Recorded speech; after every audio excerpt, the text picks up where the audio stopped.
Macam mana nak urus hutang si mati, Puan Aisyah? Okey, nak urus hutang si mati. Kalau si mati, maksudnya dah matilah. Okey kan? So, kalau dah mati, waris yang kena urus hutang si mati. Cuma waris sebenarnya, dia tak perlu keluarkan duit dia untuk urus hutang si mati. Dia kena guna harta pusaka si mati untuk bayar hutang si mati tu. Sekiranya si mati tu dia tak ada duit, macam mana? Okey, kalau si mati tiada meninggalkan apa-apalah, memang tak ada langsung tak ada duit, tak ada harta, tak adalah, tak ada apa-apa langsung yang ditinggalkan. Dan sebenarnya tidak menjadi kewajipan waris pun untuk membayar hutang si mati. Dia bukan tanggungjawab waris kena bayarkan hutang si mati menggunakan duit mereka, tidak. Sebab hutang si mati adalah tanggungjawab si mati itu sendiri. Baru ni kan Puan Aisyah, kawan saya, isteri adik dia tu meninggal dunia. Dan adik dia ni lelaki lah. Beberapa bulan selepas isteri dia meninggal, rumah dia tu kena lelong. Jadi mungkin disebabkan kesedihan ke kan, tak tahu macam mana tu Puan Aisyah. Okey, maksudnya rumah dia kena lelong, dia tak bayar lah. Ya, Kan? baru lagi rumah tu. Dia tak bayar sebab dia memanglah bila berlaku kematian tu, waris-waris yang kita tinggalkan tu, dia memang beremosi. Yelah, dalam fasa kematian orang terdekat, orang yang dia sayang, dia nak kena survive, nak kena teruskan kehidupan, dia berlawan dengan macam-macam perasaan. So kebiasaannya lah, bab-bab harta ni dia boleh jadi dia set aside dulu, dia letak tepi dulu. Dia layan perasaan dia dalam nak menerima kematian orang yang terdekat tu. Jadi hutang tu sebenarnya, sebab tu kalau dalam Islam perkara yang kita perlu selesaikan awal selepas berlaku kematian, satu adalah perusahaan hutang, perusahaan jenazah lah, perusahaan jenazah, perusahaan hutang dengan harta pusaka. So tiga perkara ni memang dalam Islam pun dia wajibkan untuk selesaikan seawal berlaku kematian. Jadi bila kita dah lambat-lambatkan hutang tu sampai rumah tu dah kena lelong, kan? Jadi macam mana? Macam mana, apa yang boleh buat kan? Sebab tu masih hidup sebenarnya.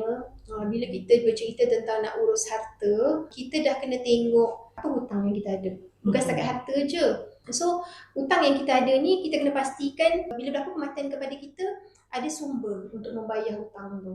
Kita bukan meletakkan harapan ataupun meletakkan tanggungjawab pada waris, pandai-pandailah urus. Sebab dia berjadi macam tu lah kan? Betul. Kebanyakannya daripada masyarakat kita kan, pandai-pandailah nanti yang nak uruskan. Betul. Menarik tadi saya dengar Puan Aisyah bagi tahu, urus harta, urus hutang. Boleh Puan Aisyah jelaskan lagi supaya orang di luar tu dia boleh nampak macam mana kita nak uruskan hutang kita ni. Okey, baik. Bila kita nak urus harta, kita akan pergi kepada satu-satu harta yang dia ada. Contoh dia ada rumah kan. So kita akan check lah rumah yang dia ada tu dah habis bayar ataupun masih dalam pinjaman. So let's say kalau rumah yang rumah yang dia ada tu masih dalam pinjaman, kita akan check, kita akan tanya, dalam pinjaman kalau berlaku apa-apa kematian, ada tak sumber ataupun perlindungan yang cover rumah tu? Kalau macam sekarang, kalau kita ambil pinjaman dekat bank kan, memang kebiasaannya lah akan ada perlindungan takaful atau insurance. Jadi bila berlaku kematian, baki hutang yang ditinggalkan oleh si mati tu akan dilindungi oleh polisi takaful ataupun insurance tadilah. Itu contoh. Kereta pun sekarang ada kereta yang ada perlindungan yang hampir sama lah macam rumah. Tapi kalau macam hutang yang memang kita berhutang dengan orang, yang tu siapa nak jamin, siapa yang nak lindung. Jadi dekat situ memang kita yang kena tulis ataupun dokumenkan, kita ada hutang dengan siapa, banyak mana, siapa orang yang tahu tentang hutang piutang kita ni, kita kena tinggalkan, kena ada rekod lah. Maksudnya kalau berlaku kematian, pentadbir harta yang kita memang dah lantik pentadbir harta ni, orang yang akan uruskan harta pusaka kita lah. So dia kena tahulah apa hutang yang kita ada, berapa jumlah.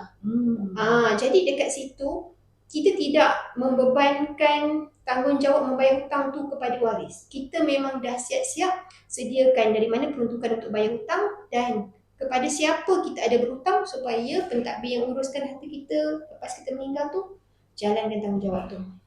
Bagus. Maksudnya perlu bantuan untuk uruskan harta sebelum kita ni meninggal, kita dah sediakan satu dokumentasi ataupun satu senarai hutang-hutang kita tu kan, Pak Aisyah kan. Saya rasa itu sangat menarik untuk diaplikasikan oleh masyarakat kita ni lah yang di luar sana. Anda boleh DM atau komen pusaka.